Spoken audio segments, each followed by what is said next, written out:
The following contains mature content and brief mentions of suicide. The Bloody Podcassacre with Zac Walters and Kennedy Catherine.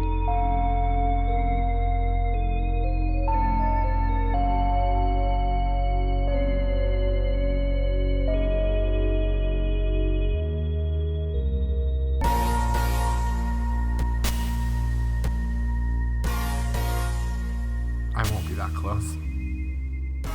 Relax. Are you relaxed? I literally was like... I tell you relax and you look at me as if like I've just taken you to the doctor's office. You're like, Mom, I can't. No, I was like, do I not look relaxed? No, you didn't. I feel comfortable now. Okay, good. I'm hunched. Good. Just I can't. I don't know how to help you. Do you want something for back support? No, I don't want anything. Okay. Welcome back. Oh, you're recording? I was. Fuck. Hello. Hi. And welcome to The Bloody Podcassacre with Zac Walters. and Kennedy Catherine. We're back to our good old saying each other's names instead of ourselves. Back to the tricks. Back to the trade. Back To... the future. Anyways, we can finally and formally wish you a happy new year because last time when we did it, we lied. Yeah, we really just... It was not even slightly the new year. No. Now we're really here. Nothing has changed. Everything is the same. You can just keep being the same person you always were, or you can change. You can do whatever you want. Do you have any New Year's resolutions? I don't do resolutions. Do you have any goals? No, I don't. And not in like a negative way. I have life goals and I have intentions always. Mm-hmm. But in terms of time is just one of those binaries that I try not to depend. I try not to... What? Okay. I just try not to like... I feel bad about my goals. Do not. I'm kidding.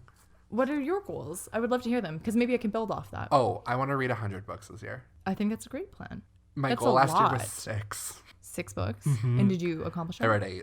Good for you. And majority of them were in December. What books did you read? Like, are you talking novels or... I want to do mostly mostly fiction, but I saw this like nice little reading challenge which had a bunch of like different genres and like read one about building something or read one that's by or a genre you never read. It was like a bunch of like things that I was like, oh, that would be actually really good. So I want to like try to accomplish some of that, but I also just want to read more because I'm back into reading. I watched this girl who she reads 6 books a month, and so she has 1 book a week, and then she listens to 2 audiobooks through the month. That's pretty doable. It is. And I think that you kind of tell yourself that something isn't, but when you actually look at the way that you spend time, it always is. Well, it's like, okay, well, if I just didn't start the morning scrolling TikTok for 20 minutes and instead just read a chapter, this would actually be very easy. And the nice thing she did was she would go to the last page, see how many there are, divide that number by 7, and just split it up. So like she knows she has to read 52 pages Monday. Well, yeah, that's great because then you have a process. It's much harder to fail if you know. I'm that person who all of a sudden I'm like, oh, I really like this book. Let me read 70 more pages. Which is great because then And then you're I just finished ahead of the the game. book in one day. Nothing wrong with that. That one was loud. That was loud. I'll give you that. Sometimes my vents terrify Zac. Yeah. Okay, so I guess in a sense, I want to write every day, like write a writing prompt every day. But I have been doing that for a long time and want to always just like kind of continue that. My thing is less about, it's not that I don't have goals or intentions. It's more so that I try not to go by the year as a determining factor. Yeah. I would rather just do things when they feel right. Also with a healthy dose of like self-discipline and trying to be like, you know, by this age or whatever, I will have hopefully accomplished that. But I tend to doom things if I do that. It already feels like a failure. Like I already want to reject the thing if I tell myself, but it has to be done by now. Well, I know even like it's only the 3rd today when we're recording this, and I'm like, I need to start a book.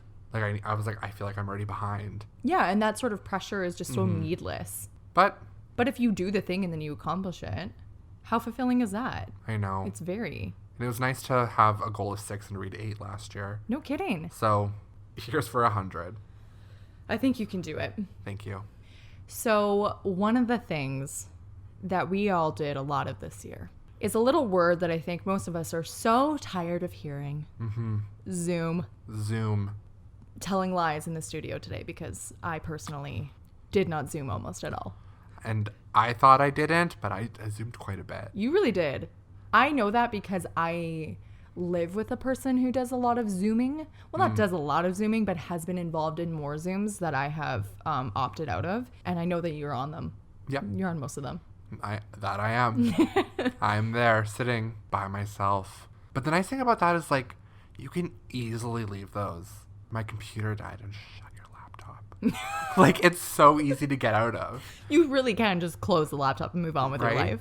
Or just, like, freeze, exit out of the program. To be fair, that's kind of how I treat physical situations You as well. freeze and then just, like, you're gone. Back away. Yeah, everybody's retweeting that Kim Cattrall article of her being like, I don't want to do something for even an hour that I don't enjoy. And my friend sent it to her group chat and was like, yeah, that's just Kennedy.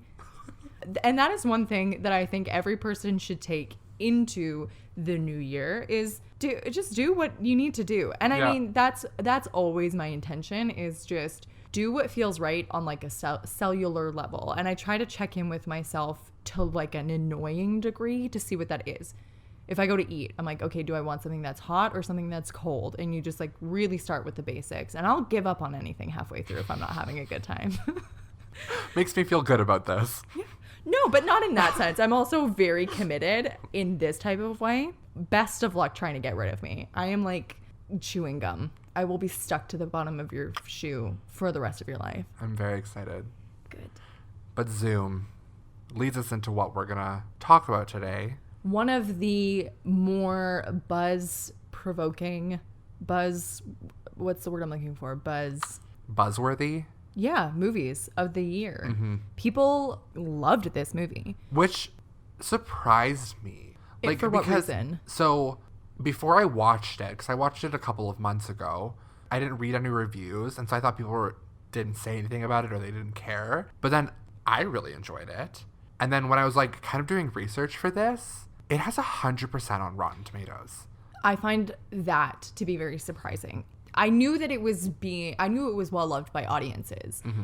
And so when I watched it, I also really enjoyed it. But I was pretty surprised to see that I was surprised that it did so well critically. The hard thing with Rotten Tomatoes specifically is they have like audience reviews and critic reviews. And so overall, I'm pretty sure the movie was only like a 7. Yeah, the movie was only like a 7.8 out of 10 overall. Yeah. But like the tomato meter, whatever that means, was 100%, but then the audience score was 77. So it's just still also surprising that it's like still certified fresh, because I think it has to be 80% or higher, which is good though. I mean, I'm glad for a horror movie to be up there. One of the reasons that it did so well, which we'll get into all of that, but I just am afraid I'll forget to say this, is the director has spoken about how there was such a demand for things that not only could be made, but be released right now, because the release date of so many things that were set to come out were pushed back. Constantly. And so services were really on the lookout for things that actually could be released. And this was one of those things that was 12 weeks from start to finish. In totality to make this was 12 weeks before they could deliver a product. And I think that was really attractive to consumers. Wow. That's such a fast turnaround time. 12 weeks? That's nothing. It's crazy. But when you also look at it, there's not a lot to it. Well, is the thing. But we'll talk about the process once we've worked through the plot, because it's pretty fascinating. Yeah, but what's the movie that we're talking about? Host. Did we say that? I don't think we did. The movie that we're talking about is Host, which is a Shudder original. Shudder is a new streaming service. I've enjoyed some films on there. They have a lot of originals that look promising. I haven't really watched too many. I haven't got a subscription yet, but I plan to. It's a good price. And by I plan to, I mean into mine on. You're going to log into yours on my TV. Yes. Because they have, I was texting you about this the other day. I think it would be really interesting. They made a series about horror films that have a lot of lore around them, like The Exorcist and Poltergeist. Yeah. And is it called Cursed Films? Is that what it's called? I think it is. I think so. So, and I don't know if that's a TV series or not, or if it's a movie. It's a Shudder original series. Okay. It's like a 10-episode documentary type of thing. I'll have to watch it. So, yeah, this movie was released on Shudder. I believe you can find it on Amazon Prime as well. But I'm going to tell you all about it, so here we go. In quarantine, a group of 6 friends are about to have the weekly Zoom call they've planned to stay in touch. This week's call is being hosted by Haley, who's hired a medium to lead them in a seance. Also in the chat is our sort of second lead, Gemma, and 3 more women, Emma, Regina, and Caroline. Another friend, Teddy, briefly jumps on the call but leaves early because his girlfriend keeps interrupting. The women chat amongst themselves, some feeling uneasy and some, like Gemma, seeming skeptical and uncaring. The medium gets on the call, asks everyone if they've brought an item to hopefully connect with a lost loved one, and the seance begins. Fairly immediately, Gemma, who'd been dismissive of the whole thing, has a very physical reaction, saying she's felt a hand on her shoulder and then a pressure around her neck.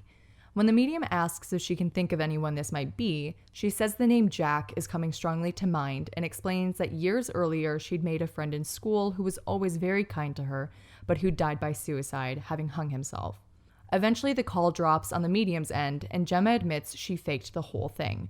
She'd felt nothing, and Jack, the supposed friend, never actually existed. The friends remain on the call, tension high between Gemma and Haley, who's upset her friend didn't respect the process. One by one, strange, terrifying phenomena begins in everyone's homes. Emma's glass breaks, Haley's chair is pulled by an unseen force, and Caroline begins to hear strange things from her attic. She investigates and sees the feet of a hanging corpse that inexplicably disappear before she shuts herself back into her room. Haley manages to get back in touch with the medium, who explains that Gemma's prank likely summoned a demonic spirit who is now taking on the guise of Jack, and begins to give them instructions on how to close the seance. The spirit interrupts by causing more phenomena, and the medium's call drops out once again. Things worsen, and the spirit kills Caroline, repeatedly smashing her face into her desk, and then Regina and her boyfriend by dropping them both from the ceiling of their home. Haley and Gemma argue, passing the blame between each other, only for Haley to be pulled off screen. Frightened, Gemma immediately leaves her home to check on Haley. Teddy, who was the friend who'd left the call early and seen nothing, then returns to the chat, only for the spirit to attack and kill his girlfriend by breaking her neck. Teddy is then knocked unconscious and burned alive. Emma is killed next after being thrown from her balcony onto the backyard table. Gemma makes it to Haley's home but is attacked by the spirit while other supernatural phenomena occur around her. She manages to find Haley hiding under her desk, and the pair attempt to escape the house, using the flash of Haley's Polaroid camera to light the way, only for the demonic spirit to attack the two of them as the Zoom call timer expires. The film ends by scrolling through Haley's list of Zoom participants, revealing the credits. End scene. Do you know what I love about this movie? Tell me. Is that it's short and sweet.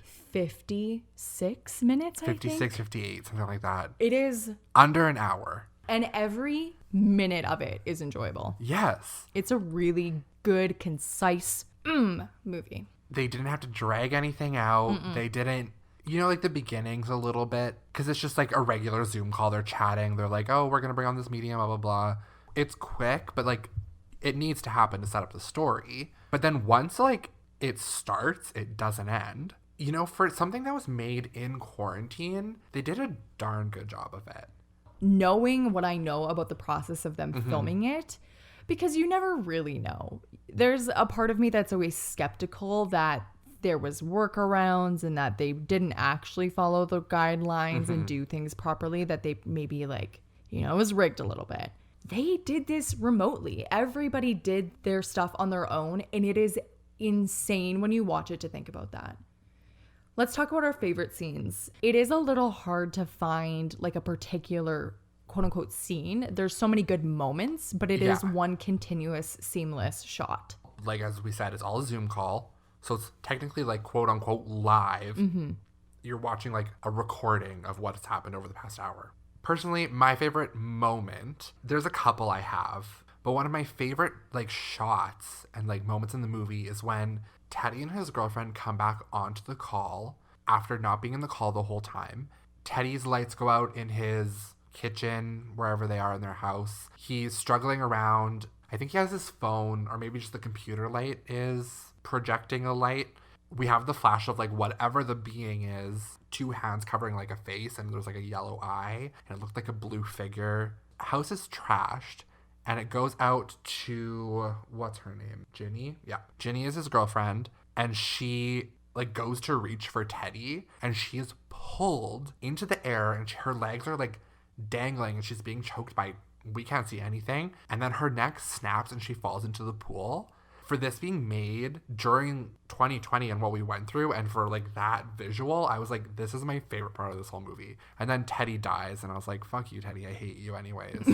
Because he was literally like an asshole to all of his friends. He was barely in it. I know. And I was like, when he came back and then got burned to a crisp, you were overjoyed. I was like, I think my notes is literally so happy Teddy came back and was being, after being a little bitch, and was burned to a crisp. Why did you think he was being a little bitch? Because he called... hold on. I have a note on this too. Because I'm pretty sure that he called all of his friends fat bitches. I did not clock that. He comes back and he's like, what's up, fat bitches? And I was like, okay. Didn't clock that even No, and slightly. then he was trying to like creep into the camera with the clown. His seance item was this marionette puppet. Yes, which eventually did come back into... No. Yeah. I thought his was the jewelry box.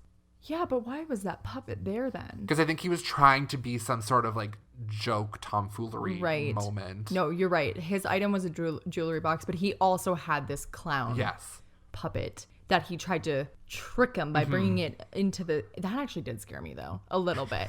Just because things were so spooky in the movie at that point. Really the climax tense moment, because everybody was dying off by that point. Yeah, and he comes back not knowing. And you don't know it's him for sure. It's just this clown puppet. Yeah, and so then this clown puppet comes into view. I was like, oh, this is going to be scary.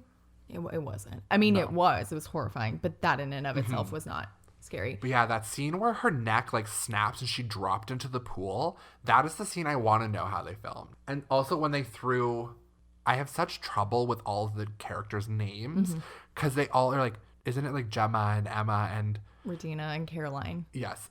But they all just feel like they sound so similar. Well, specifically Gemma and Emma. And so I could not tell you who's who. Gemma's the one who leaves the house. I do know that. And Gemma's the annoying one. Yes. She's the one who fakes everything. Gemma can get absolutely wrecked in this movie. Before we get into Gemma as a whole, because this was filmed during quarantine, what are your thoughts on COVID-19 being the new scary items in movies? Like, do you think that we're going to have in 5-10 years a like flux of horror movies or movies in general about the pandemic? Or like, when do you think would be an appropriate time to bring that into film? It's happening in TV already. Yeah, that's a good question. Or do you think that it's going to be just like beating a dead horse? You'd have to think that people will definitely try to make content around it. There's no escaping that. I think that consumers will be so fucking tired of COVID as a concept that I don't think it would do well. Yeah. We're living through it. So it's not, you can't really package that up and present it to me as a scary concept, as a thing that I'm living through. Yes. Early days quarantine, watching Contagion, which is so startlingly accurate and like on the nose for what COVID ended up being. I could not watch it this year. It is wild. Having watched that in the beginning of COVID, when we didn't really know what was happening, we weren't even quite in lockdown when we watched it. We were maybe like a week off of lockdown when my roommate and I watched it.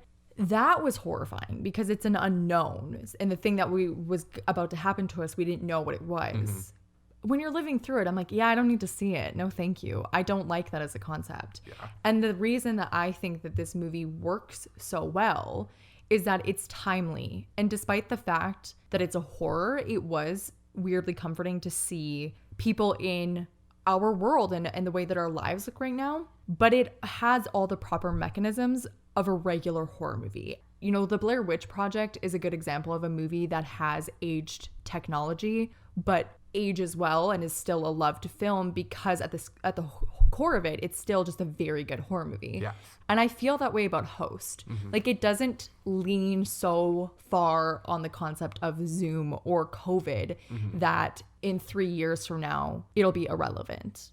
Well, they never mention COVID-19 specifically. They just mention pandemic. Yeah. Or like, it's very like whisper of what's actually like happening. So if you watched it in, like you said, 3 years, it could be anything. Or if you watched this 4 years ago, it could be anything. Could just be unfriended or something. It could just be friends who were on a video call because they couldn't all get together. Yeah, it could be anything. They all live across the world, you know? Like, it could be so many options. Can I bring up a small grievance with the scene with Teddy? Yes. Logistically, this is the one problem that I had with the movie. He goes into What is it, like a barn? Yeah, it feels weird because it feels like he has this pool and it looks like, oh, he must live in like California. And then he has this barn and it looks like he's in the woods. And I was just like, yeah, that part is a little weird where you're like, something 1 + 1 does not equal 2 here. Also, he goes into what we don't get to really see it because, like, once again, it would be as if I walked into my house and you're looking at me on a camera. You don't know where I am. He tries to light his way with a lighter. And when he picks it up, I was annoyed because I'm like, oh, homie, what are you going to accomplish with this lighter? This fucking lighter, it was as if it was the light of 1,000 flames. You're right. I never it noticed lit up that. the whole barn. And then some himself. Truly. I was like, okay, I'm going to take issue with this because this is... His girlfriend was just midair getting her neck snapped by an unseen force 3 seconds ago. But I'm going to take issue with this with the lighting situation from Yes. tiny flame to full barn. Just makes no sense. But Gemma, which we were just talking about, and before I jumped around, the fact that we talked about how she was annoying. The fact that she was like, in this middle of this virus pandemic, that she decided that she's going to go to one friend's house because they live close and try to save her. She threw on her mask and was like, I'm going to do it. Zach, if we were in the middle of like a Zoom call or something. And I flew out the... I'm probably going to do something about it. I was going to say, I'd probably hang up. Like, if I was in this situation, I would just be like, okay, but good notice that I didn't say I would come over. I said I would do something. Because in my heart of hearts, I know myself. And I know that if like your neck snapped on camera or you got pulled off by an unseen force, I'm probably not going in the house. Yeah, I would just close the computer. Oh, you guys, my Kennedy. internet disconnected. Oh, Kennedy, are you okay? You're good? Bye. Oh, click. okay. Yeah, I would be out in 5 minutes for this film. But because I'm one, bored of the Zoom call, two, don't need no spook from my compute. I wouldn't have been there in the first place. You're right. If ever a Zoom was planned that I would attend, though, it is this one. I was going to say, why? Why did they have to have a seance over Zoom? Really? I get it because of the situation. I want to give it some credit because if you haven't seen the movie, it sounds very hacky. You're like, oh, it does. A bunch of idiots like with a Ouija board. It's not like that. No. It is a professional medium that one of the girls has a relationship to. And this woman, it's very well done because even she's like, I haven't really figured out how to do these things over Zoom yet, but like, we're going to give it a shot. It feels very natural. It feels very much like a thing that could happen. It didn't feel gimmicky to me. The nice thing about it being like, feels like it could be really happening is with movies like this, like Host and Unfriended, both of them, and there's another one I'm thinking of, Searching with John Cho, I believe. They all take place on a computer. And so if you ever, I don't know how you watched this film. I ended up watching it on my TV. I watched it on my TV too, just because I wanted to see it. But I know that the experience of seeing it. The experience of watching these films, like where it takes place on your computer is actually terrifying.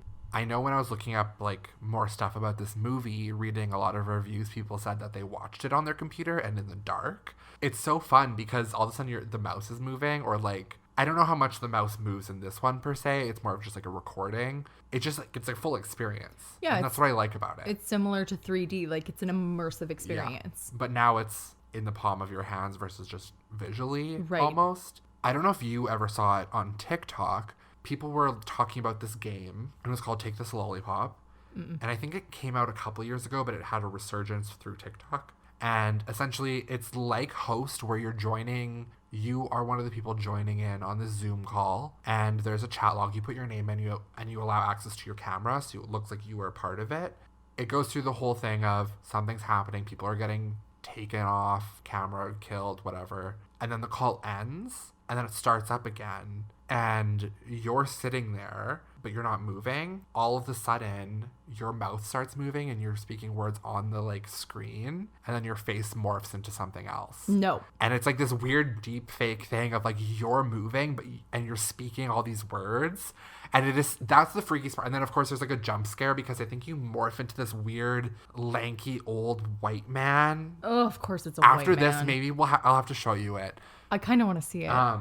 But yeah, a lot of people are playing it saying like, oh my God, this is terrifying. Like, and it says like that they know your location and stuff, but it's like, oh, okay, wait, sorry. Is this one of those things that's sort of like potentially not real? Like it, or... Oh, it's all fabricated. But people thought it was real, saying it was the scariest thing that they've ever done. Don't play it, etc. Et no, I mean, like, is the game itself actually does exist? Or is it is this whole concept fake? The whole concept's fake. Okay. But people thought it was real. Got it. So when you said you were going to show me, I thought you meant you were going to show me the game, but you meant the TikTok. No, sorry, the game you can play. Oh. Sorry, I thought you meant like the game as a concept, not like like an actual website you can go to. No. Interesting. We have this a lot where we say the same thing, but neither of us can make sense of it. No, we like have like these two pieces that we're just trying to stick together, and it's just like. And I think I don't know because I don't record my conversations with every other human that I interact with, but it does seem to happen a particular amount with me and you. I know.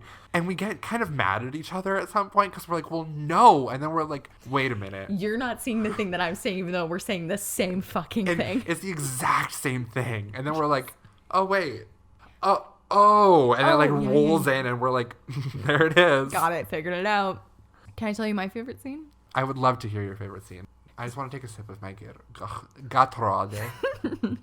So I think my favorite scene is kind of lame. Like I said, this is all a continuous scene. And when it really picks up, it picks up. And it's really hard to sort of pick a moment within everyone's deaths, essentially, that is particularly affecting. But my favorite moment was I didn't know. Like, I didn't know if this movie was going to be hacky or not. Because it really has the opportunity to be. Mm-hmm. So in the very beginning, not the very beginning, but in the beginning, when they're first starting the seance, there's this moment where the tension is building. And then there's this knocking sound that happens. It's the first time that everyone's kind of like, oh shit, this is spooky times. Mm-hmm. And they all stop. And the medium is like, what is that knocking sound? Where is that coming from? And they're all waiting. And then it comes again. And the medium is like, oh, sorry, I actually have a delivery coming. And she gets up and leaves the room. And it turns out she was just having food delivered or something. And then the tension eases and everyone's laughing. And it's just this moment where it could have been something and it wasn't. And while that is a pretty overused mechanism in horror movies, it works on me. Those bluffs work on me every time. Interesting. But it's because you're expecting anything. Like, you're on the defense. Anything could happen. And when they fake you out, I always fall for it. Do you know what I love about Seance Woman? I don't remember her name. It's something... Salin or something like that? Yeah, it's something unique. She was lovely. Should have saw this coming. Fuck.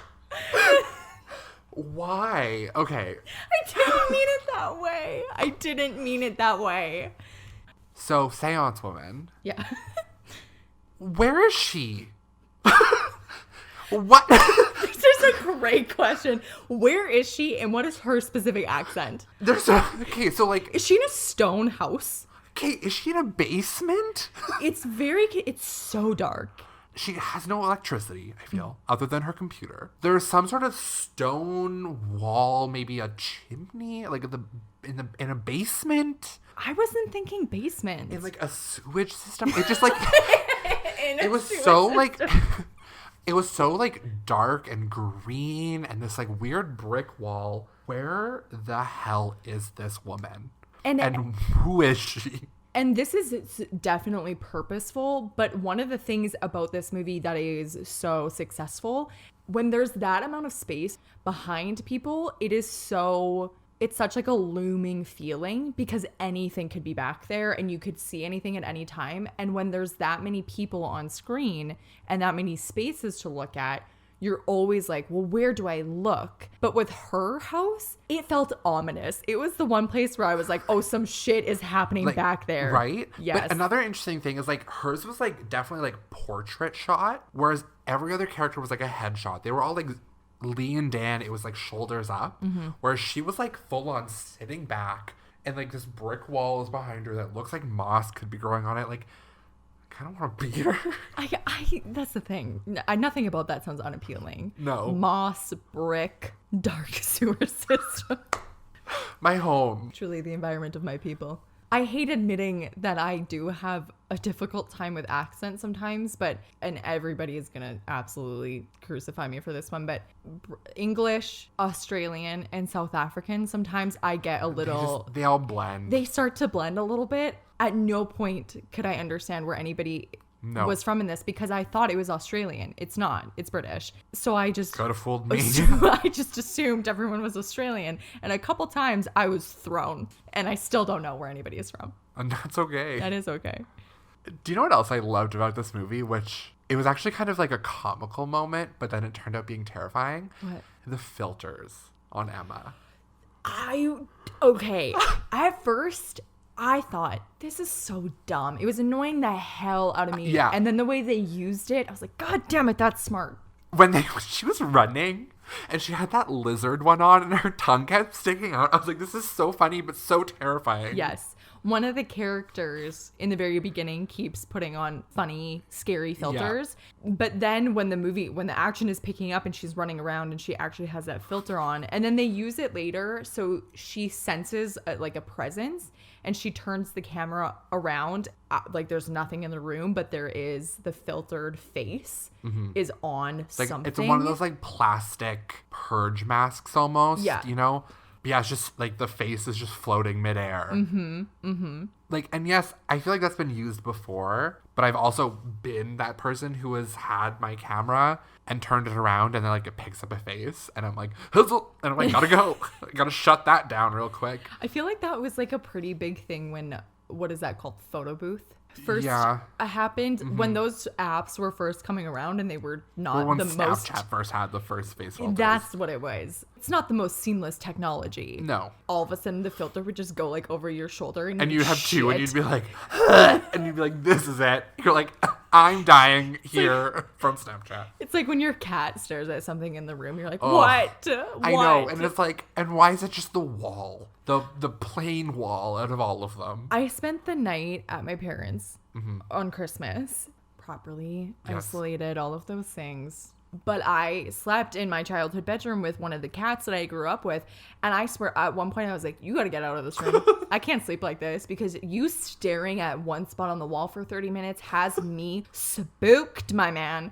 Cats are a little bit different, but when dogs do that, because they freeze mid-walk. And then they like freeze and their tails are like, huh, and they're like at attention, or then they'll bark at something. No, unacceptable. No. Unacceptable. So, like we've talked about, there is this character, Gemma, who's the person that doesn't really believe in any of it. Yeah. That was so annoying to me. I'm that person. Like, I'm not that person who would fuck around on, in any spiritual sense. If we were playing with a Ouija board, I would not be fucking around with it. No. But like when you're seriously trying to like accomplish something and like she's like fucking around and making up this story, I'm like, save it for later or do it before or just don't join in. That's the thing. Then just don't come, because at the end of the day, I think that sort of spirituality gets very othered. People think of it as this like hokey thing. But that's a very real part of some people's lives in spirituality. And so to come in and just completely disrespect the process, would I be like the main character, Haley, who was so uptight about the whole thing? No. That was equally annoying. It was extremes on all ends. Yeah, from everybody. Also, drink every time Kennedy says hokey this episode. I tried so hard to think of a different word. And hokey. Hokey. Well, now I'm going to edit them all out and just put in different synonyms. I'll put in different synonyms that I record. Yeah. It'll be like, blah, blah, blah, hokey. Who, out of all the characters, do you think that you were? That's a good question. None of them. I think I'm Emma. You know what? Honestly, you are. Like, when she was hiding under the sheets and she was like, and I was like, that's me. There isn't really, like, character development in this movie, so it's hard to feel aligned to anyone. I was surprised that Emma was kind of the one that held out and lasted the longest, because she was the most irrelevant one. She really did nothing. Why was she Baby Spice? I literally was going to be like, the Baby Spice one. Yes. It's because she's like literally like the petite blonde. Baby Spice's name is also Emma. That's funny. Weird. That is weird. I hate to say this because now I've slandered her, but a part of me feels like I would be the Gemma because I know that my defense when I'm afraid is to make jokes. I would never make a mockery of the whole thing because I'm way too scared to fuck with that sort of stuff. Mm-hmm.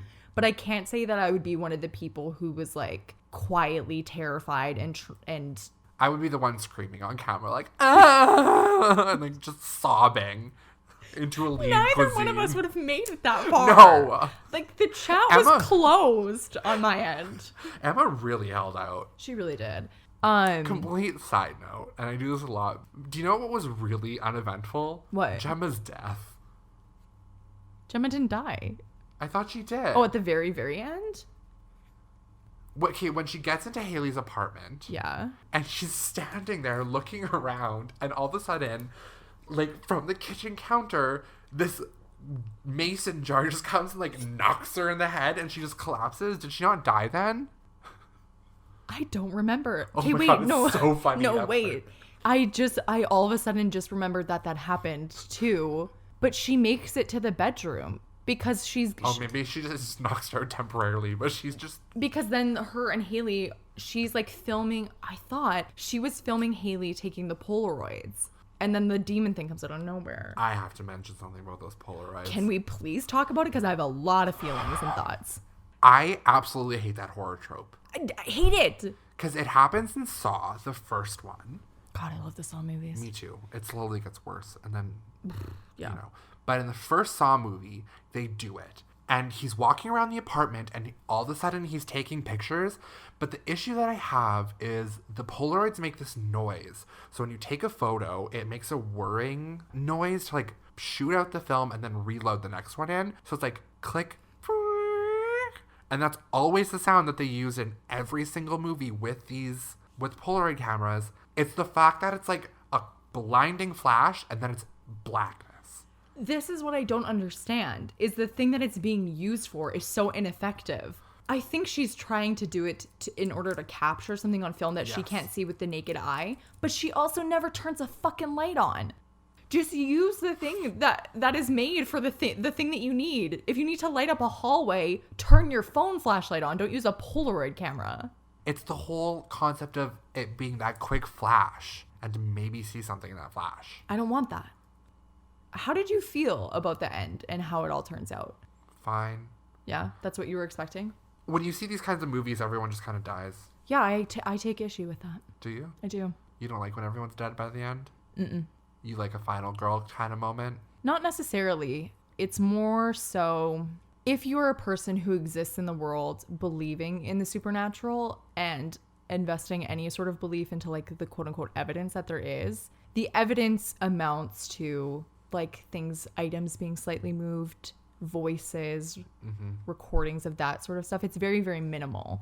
So I can suspend my disbelief for those types of things. So in the very beginning to middle of the movie, when it's just like things are being moved and there's creepy sounds, that's when I'm unsettled. The second we cross over into there's deaths, bodies are being manipulated, that is just so otherworldly, it's not affecting to me anymore. I stop being scared by it. I can't suspend my disbelief for that. See, I think I can.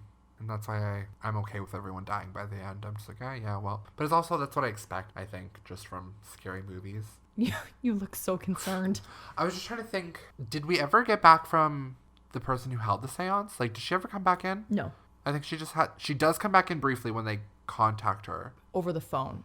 They reach her and she says that there's some sort of issue with her computer. Right, 'cause she lives in a brick house. I think her name was Salin, and it's just bothering me that we don't know. Saline Solution. That's a cute name. Welcome to the stage. Welcome to the stage, Saline Solutions. I think when you know how this movie was made, it makes all of those very, very extreme scenes so impressive. Mm-hmm. Especially, I know which one you want to talk about, and that's the head smashing scene. Oh, I didn't. Oh, scratch that.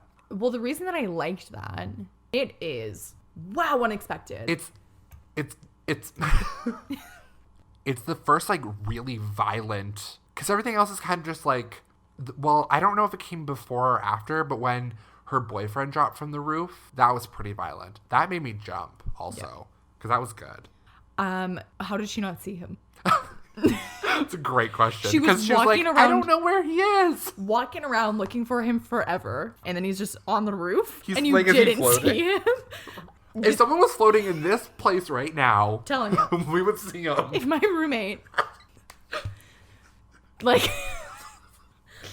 okay, so this, like I said, this movie took 12 weeks to complete, and everybody was in quarantine. So all of the actors worked remotely. They had to set up their own cameras, lighting, and stunts. Practical effects were also handled by the actors, and they took virtual workshops that were held on how to set up effects such as the moving doors, making things fly off shelves. So all of these people all of a sudden had to become everything for themselves. Which is a great thing Really to learn. great. And the director has talked about how there was all these amazing people at their disposal because no one was working. No one could physically go to work. So they were able to get all of these really great, talented people to teach them remotely because they were just at home not doing anything. And what a great use of everyone's time to have made this. And not only to have made this, but have it be such a success. Because it could have been bad. Oh, it could have been terrible. And it wasn't. Some people might have differing opinions, but I think for majority it was good. Well, I mean, like, I am praising the movie right now, but I can't say that I think the final product is incredible. I think that the way that it was made and the process around it is incredibly impressive. And especially with, yeah. And so I think sometimes we do a film or any sort of thing that has a long creation period. I think we kind of do things a disservice by being like, yeah, but what you made wasn't good. But if all of the work leading up to it has this, like, is this impressive, then the final product, you kind of have to include all of that in your opinion of it, is what I'm trying to say. No, I agree with that. Yeah. You're right. Thank you. The fun thing about this movie, with the whole it being shot in 12 weeks, it originally started with the director playing just a prank on his friends, in which I think you said majority of the actors in the movie are just the ones that were in the prank. Yeah. Which is wild. That's kind of how he was able to make this, is he's a filmmaker and most of his friends are in the industry and they all had the downtime, so why not? Yeah. Have you seen the short? I did. I watched it, but I honestly didn't recognize anybody. Because I watched the short film yesterday, so I didn't put two and two together. I found, so in the movie and then also in the short, there's a couple of times that you see an actual, like, demonic figure. Yes. Which we don't love. No. I found that the one that was in the short was much scarier. Yes. Because it was human. It was like a child. No, it wasn't. Yes, it was. No, it was not. I swear to God, it was like a toddler. No. Are you kidding? Let's both watch it right now. Yeah. It's definitely a child. Oh, fuck. I'm like, not ready. Oh, I hate it. That's not necessarily... No, okay, listen. Look at it. Right. I don't think... This is definitely like a 11-year-old. My argument for that is definitely like an 11-year-old child. We're doing it again. But it's a very quick flash, and I don't know if it was intended to be. I think it was. Do you think?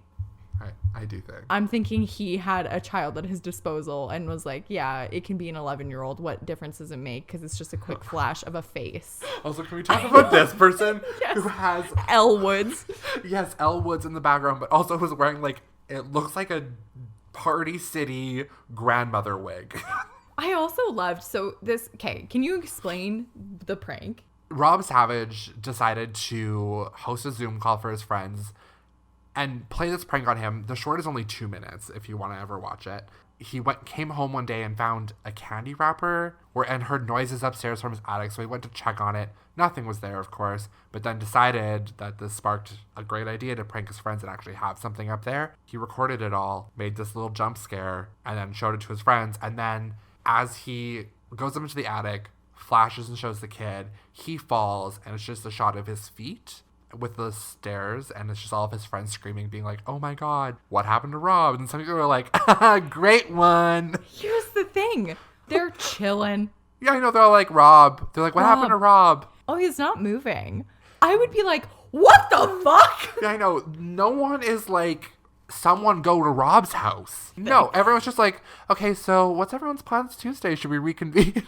Rob's dead and they don't care, but Rob's about to make money. I mean, they didn't care because he was like about to cast you in the 56-minute version of this, and we're all going to be just fine after that.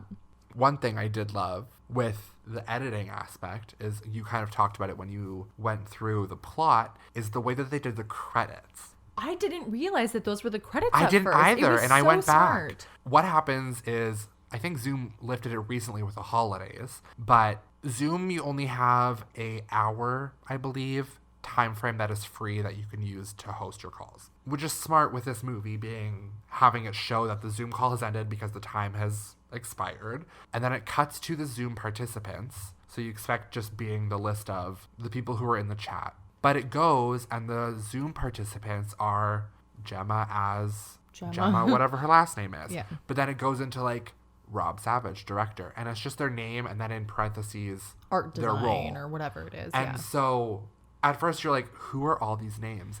At first I thought it was similar to Unfriended Dark Web, where it is a chain kind of thing. This is what I thought. I thought it was like the demon was beginning another call kind of thing. Or there was 50 other people actually watching this. It was live or something. But then when you realize that these participants are actually every member who worked on the film, you're like, smart. Mm-hmm. And way to not take you out of what was happening in Zoom. Yeah. It was a really well done decision. I loved it. And I wish I could have thought of something like that, you know? You know what, Zach? You can. And you will. Thank you. And I'm super excited to make that film with you. Coming to a theater near you, 2022. The movie. It's just two people sitting with microphones, and the vents scared them. But what if the vents were mad? But what if the vents were demons? That would explain a lot. Yeah, it for really you. would. Should we go through our rating system? Yes. Was it scary? Oof. That is a good question, actually. I would say like a 4. I said about a 4 to a 5. I would agree with that. Because majority of the scares are jump scares, and they do happen in succession. Yes. Towards the end, so you do get a good couple of good jumps in there, which are scary. And they have like a couple of flashes as whatever the entity demon is, so it's good, but it's not like I wouldn't scream. I watched this in like the middle of the day, which too, I don't or usually morning. do. I just needed to watch it and get it over with. And so it happened at like 2 p.m. and that doesn't really lend to feeling too scared. But on the other end, how unsettling was it in the long term? Maybe like a 1. It didn't stick with me. I said 3 just because I feel like I've been in those like situations. Once again, no, I have not. I have played. You like were on a Ouija Zoom board. with a seance and all of your friends were Yeah, don't you? I was Teddy. This is my favorite game to play with you. No, I've played with a Ouija board, or like, you know, I've had those experiences with what could be dabbling into the spiritual realm. And so that's where I'm like, oh, it's unsettling, because I'm like, I don't like that. I think if I had watched it on my computer in the evening, it probably would have scored quite a bit higher. Watching it in the day on my TV, I also ended up having to take a work call halfway through. It just kind of killed the flow of it. It's because it had just started to get scary. So there were some contributing factors that made it a low score for me. I think I gave it like also a 3 because I was like, this is something that like we, both of us, well, I mean, anybody listening to, we're living through a global pandemic. Truly. And so that's unsettling. And to watch it, them being like wearing a mask and running and being like, they're doing all of this because they're in presumably the situation we're in. Yes. I'm living through it right now. That's unsettling. But like that's still, I gave it a 3. But I also, like I said, I found that aspect of it comforting because I find watching TV right now disconcerting because people aren't wearing masks and there isn't any distance. I often feel almost like I have this ingrained anxiousness where I'm like, whoa, how are they going to a bar? How are they doing this thing right now? It was cool to see that. Yeah, I agree. And then the plot, the story, what'd you think? I think it's a really good concept. It definitely, like I said, it lost me in the home stretch, which is less a fault of the film and more of my preference. So I'm going to give it like a 6. Interesting. I was giving it a 3. Oh, okay. Why? Just because it's not something that's new. Right. Because the format's been done before. Yeah. The only thing that was new is it was on Zoom, The rest of it's all been on Skype, like Unfriended's been on Skype. Searching it was more just like a Windows computer in general. So it was nothing new to the table for me. I might lower my score actually to like a 4. I like how we are really putting a lot of weight on these extremely arbitrary numbers that mean nothing to anybody outside of us. No, like this is all personal. Yeah. The reason I think that within the confines of what they had to do, it was well done. Yes. I think for this episode, I would give it like a new rating of like just overall creativity or like workmanship. Craftsmanship. Yes. And I would probably give it like a 10 for them. Me too. Because for what we're going through right now and how they did this and making it what it is, kudos to them. And within a very short time frame. Because there's movies that take 2 years from pre to like post-production. Yeah. Kudos to them. It's very smart when you know there's a demand for something and that there's that you're extremely limited in what you can do, but still to just be like, well, we're gonna do it. Because I want to say it came out September, October, but COVID only started like really picking up in March. Mm-hmm. So if they did 3 months of filming and like conceptualizing and doing it all, that's like the summer, and that's it. Yeah. Which is crazy. Good work, everybody. I know that they'll be listening, and I just want to say we really appreciate your efforts. Yes. So was it a paper cut or was it a bloody massacre? I feel like it's just above a paper cut. Like, it's that awkward family Zoom call. Ooh. You know, it's scary. You don't want to be there. I got a cardboard cut between my fingers the other day. The worst 'cause it's such a thick material, and you're like, how is this sharp? Mm-hmm. It was kind of one of those for me. I'm covered in deep cat scratches, so is it that for you? Cat scratch? Maybe, because they're painful in the moment and then they subside. Right. But that's the same as a paper cut, so I'm gonna say that. Okay. It is a paper cut to me. This is our first paper cut. We don't have a paper cut noise. I don't know what a paper cut sounds like. Oh, paper cut. I hate that. Upsetting. And Kennedy, how does this rank to your favorite movie? Your favorite horror movie, is it? No. Oh, okay. Sorry, Rob Savage. No. If Exorcist is my 10, Host is my 2, 3. Yep, and Midsummer, yeah. I have to say it both times every time, is my 10, then this is probably a 3. You know what? I'm going to give it a 4 or 5 for effort included. Yeah. Because we have B and C rated, like, you know, like those ones where there isn't, like, it feels like there's a lot of effort that probably went into it, but even the execution was bad. By the logic that I was presenting earlier, then I should give it a higher score for the same thing, 4 or 5, for the general effort, for the can-do attitude of Host. We've added so many ratings into this. We're also now on the YouTubes. Yes, so exciting. Yes, thank you so much, Zach, for doing all the work on that. Yeah, so if you want to listen to any of the episodes, you can go listen to them on YouTube. There's a fun little graphic. There's a fun little wavelength sound wave. I never remember what they're called. It's just fun to look at. Yeah, you can listen to it anywhere, as well as on any of the streaming services. Except for the ones who haven't yet accepted us, but we won't slander them in hopes that they quickly come through after 5 weeks. Anyways. Thank you again so much for listening to another episode. We'll be back next Wednesday. Until then. Take your seances seriously. Sleep.